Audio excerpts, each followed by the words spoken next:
ನಮಸ್ತೆ, welcome back to Chetana K YouTube channel.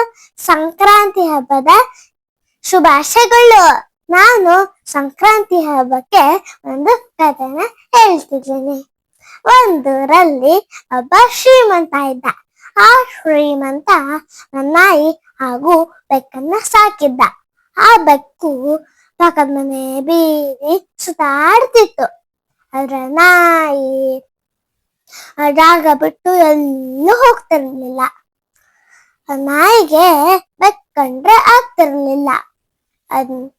ಅದು ಬಂದ ತಕ್ಷಣ ಗರ್ ಗರ್ ಅಂತಿತ್ತು.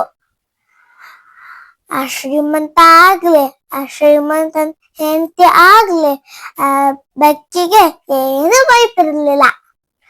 ಹಂಗೆ ದಿನಗಳು ಆದ್ವು. ಆ ಶ್ರೀಮಂತಂಗೆ ಒಂದು ಪತ್ರ ಬಂತು. ಆ ಪತ್ರದಲ್ಲಿ ಬರ್ತಿತ್ತು, ನಿಮ್ ತಂದೆಗೆ ಹುಷಾರಿಲ್ಲ, ನೀವು ಇವಾಗ ಬನ್ನಿ ಅಂತ. ಆ ಶ್ರೀಮಂತ ನಾಯಿ ಹಾಗೂ ಬೆಕ್ಕಿಗೆ ಏನು ವ್ಯವಸ್ಥೆ ಮಾಡ್ಲಿಲ್ಲಕ್ಕೆ ಹೋದ ಹೆಂಡತಿನ ಕರ್ಕೊಂಡು. ಆಮೇಲೆ ಆ ಬೆಕ್ಕು ಬೀದಿ ಪಕ್ಕದ ಮನೆ ಹೋಗ್ತಿತ್ತು ತಾನೆ. ಆದ್ರೆ ನಾಯಿಗೆ ಊಟ ಹಾಕೋರು ಯಾರು ಇರ್ಲಿಲ್ಲ. ಆ ನಾಯಿ ಒಂದ್ ಮೂಲೆ ಇಟ್ಕೊಂಡ್ ಕುತ್ಕೊಂಡ್ಬಿಟ್ಟಿತ್ತು.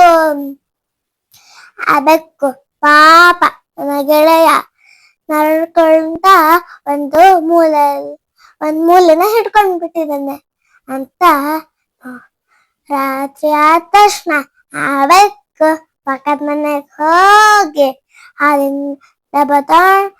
ಹಾಲಿನ ಪಾತ್ರೆ ತಗೊಂಡು ಬಂದು ನಾಯಿ ಮುಂದೆ ಇಡ್ತು. ಗೆಳೆಯ, ನೀನು ಈ ಹಾಲನ್ನ ಕುಡಿ ಅಂತ.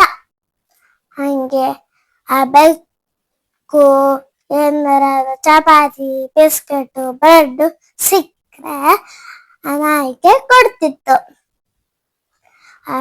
ಹಿಂಗೆ ಒಂದ್ ವಾರ ಆಯ್ತು. ಶ್ರೀಮಂತ ಬಂದ. ಅದು ಮಳೆಗಾಲ.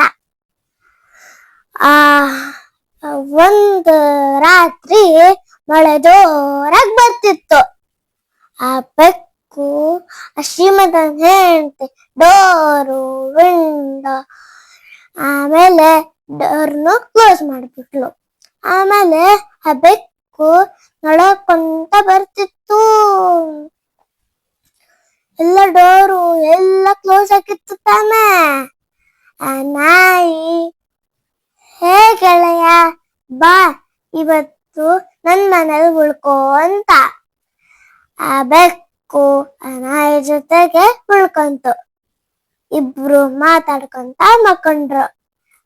ಅವತ್ತು ಬೆಳಗ್ಗೆ ಆ ನಾಯಿ ಹೇಳ್ತು, ನಾವು ಅವರಿಗೆ ಪ್ರೀತಿ ತೋರಿದ್ರೆ ಅವರು ನಮಗೆ ಪ್ರೀತಿ ತೋರ್ತಾರೆ. ಗೊತ್ತಾಯ್ತಾ ಮತ್ತೆ?